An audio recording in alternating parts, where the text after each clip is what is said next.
Thank you for tuning into Abundant Moments. I was thinking this week about when Jesus fed the 5,000 men plus their wives and children. So many times we think about Jesus and the miracle that he performed, and we think about the disciples, the faith that it took that when he just blessed that little lunch, that they were able to just walk out in faith and walk out amongst the crowd, 5,000 men plus their wives and children. That's a lot to walk out with just one little boy's lunch. But sometimes we forget about the little boy. And I was thinking about him, what faith it took. Here it doesn't say his mom was with him or not, but apparently she wasn't, because it just talks about the little boy. But here he has this lunch, and when a disciple comes and asks him, "Can we have your lunch?" he was willing to give up what he had. Now he was a boy, but he had to know, well, wait a minute, this lunch isn't good for a bunch of people. It's just enough for me.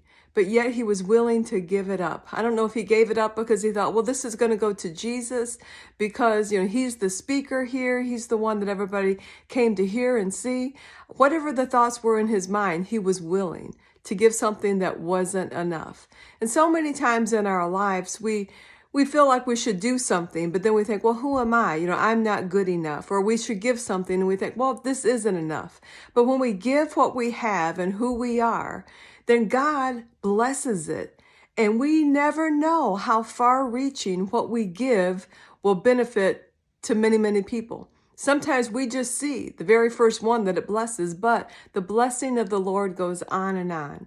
So I want to encourage you today to remember the little boy and his willingness to give what wasn't enough to Jesus, and how Jesus blessed what wasn't enough and it became more than enough. So give of yourself today. Give of your time, your finances, lend an ear to someone, give a helping hand, but let's be givers and just see how far what we give can go when we trust in the Lord with it. Thank you for tuning in.